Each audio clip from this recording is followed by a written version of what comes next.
Well, here we are. Whew. I got about, I don't know, maybe 100 miles on this thing so far on my custom built Sworks Enduro 29.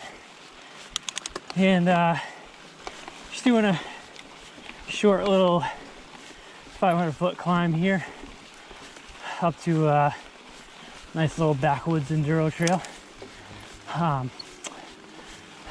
Location unknown. It's a good test for this though. It's gonna be the worst review ever because I'm trying to catch up and panting. But the initial impressions of this thing so far is it climbs really well. I do use the lockout switch quite a bit, especially for extended climbs, especially compared to my SB150, which it feels very similar to, except for the best way I can describe it is when you're in the locked out position on the Enduro, it feels very similar to kind of like in between full open and climb switch on the SB150 on the ups and on the flat terrain. But when you get pointed downhill and you open the Enduro to full open, the small bump and just the overall plushness feels way bigger than the SB150. And I guess that's the best way I can describe it. The geo in the high position feels very similar. And I basically tried this out for the first time in the low position, which gives it a 63.9 head angle. And I have to say I didn't like it. I like the little bit higher bottom bracket and the slightly steeper head angle.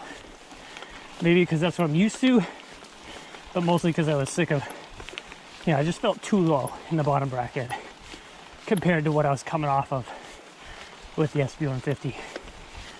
So, enough of this winded talking. See you at the top for some impressions of it going down.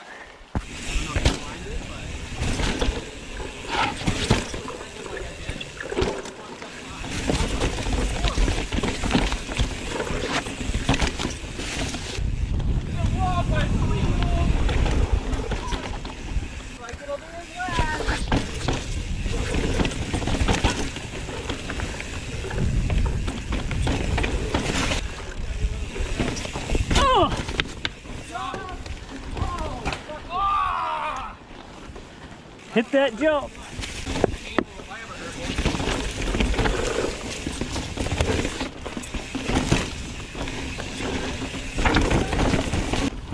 Yeah, it's okay going down. Straight down line. Yeah, so far, really impressed with this thing.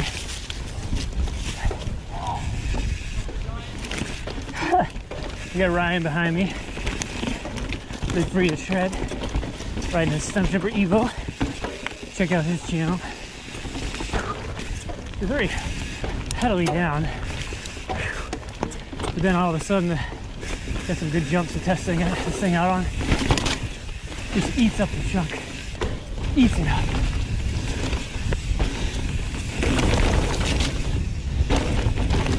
Little gap. Little gap here. Little gap here.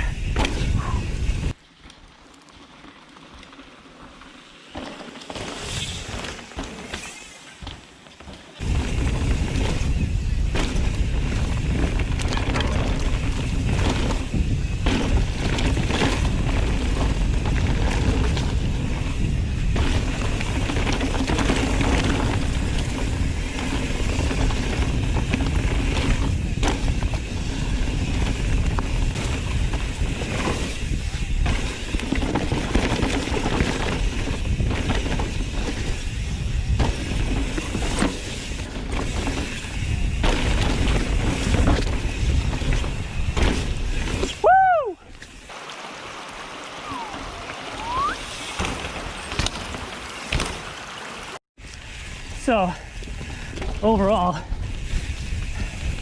I would say definitely descends better than the SB150. Not a lot and different. Pedaling platform is definitely firmer on the Yeti, but you can achieve that by hitting the lockout on this. Or I don't really call it a lockout. It's more of just like a, you know, woo, climb switch. Oh yeah, forgot about that. Yeah.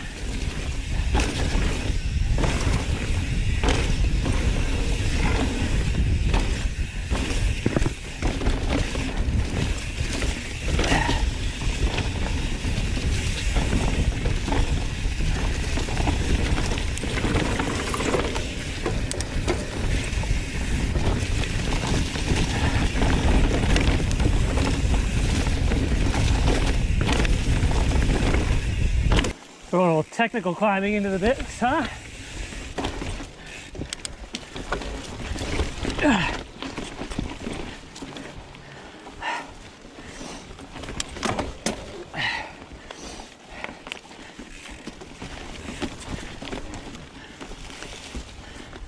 It's all about the rearward axle path, my friend.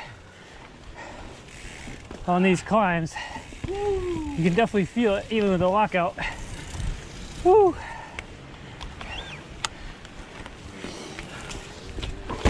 Yeah. And we're there. That was a good push. Yep. Good push. Carlo's on last year's bike. Listen, I'm just trying to make ends meet, all right? Yeah, okay. I'm hanging on by a thread. On last year's bike, the SB150. But this year's kit. Oh, true. He's on the 2020 kit. I'm on a 2019. Everybody knows. Refreshed. You got a fresh kit, you're always faster.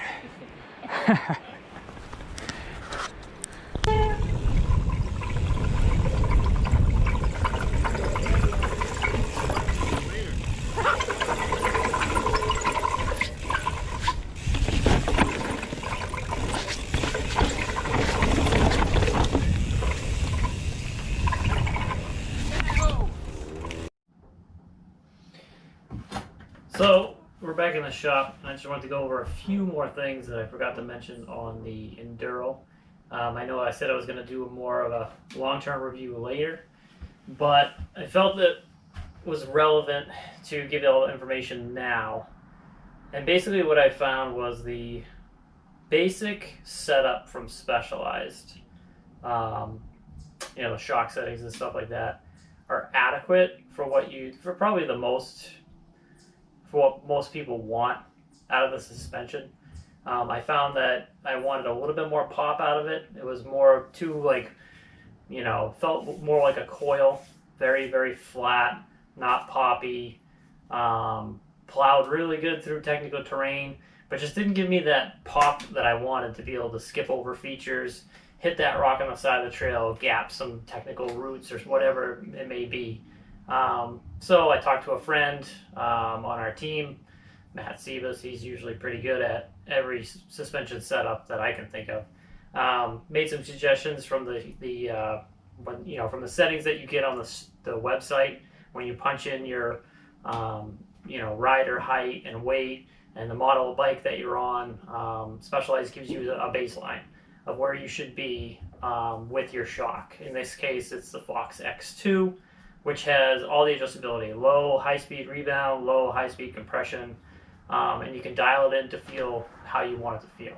So basically, I took their settings, left them basically alone, other than the fact of just opening up the low-speed rebound and the low-speed compression, like 1 click, and the low-speed rebound 2 to 3 clicks open farther than what they suggested, and that basically blew me away, the difference it made. It just made the bike more lively, gave it the pop that I wanted, and basically I can say with confidence after riding this bike for a while, I like it way better than my SB150. It seems to do everything just as good, if not better. It's more fun. It just gives you that, now that I've got the suspension really dialed in, it gives you that pop that you want. You can just boost over stuff. It climbs really well. I do use that climb switch quite a bit, but even if it's technical terrain, I keep it in the climb mode. And with that rearward axle path, it really, you can feel, just like, instead of getting hung up on those square edged rocks on a technical climb, you can actually feel like you're just, the momentum of coming up over it. So I'm really impressed, very impressed so far. I had many bikes to choose from Specialized, Trek, Cannondale, GT. I had all kinds of brands to choose from, and I picked this bike not knowing what to expect, just based on the numbers of what my SB150 was, and really liking it. And I think this is just a home run, and super stoked about it. And check out the rest of the channel, check out the videos. You'll see more of me riding this bike coming up, and hopefully the only thing I haven't done with it yet is really put it through an actual timed enduro race, because obviously where we're at right now, that's not an option with all the with the pandemic going on and everything else. So we have been doing some light Strava races and stuff like that, and it's held its own in those, but Strava's not racing. I know a lot of people will argue that, but it's still not, because the GPS makes you faster, doesn't sometimes. So all of that said, leave your questions down in the comments. I'll try to answer them the best I can. And yeah, if you want to hook up this bike, I know Goodale's in Nashua still has 2 enduro comps in stock as of this week. So and this week I'm recording this is the last week of May. So they had an S3 and an S4 in stock on the floor, ready to go. So like I said, leave your questions, comments below. I'll try to answer them the best I can, and see you out there. He's gonna have to edit all of this out. Hi, my name's Ryan, Live Free and Shred. You should go subscribe to my channel instead. Really low quality iPhone stuff. Thanks, John, for the free plug.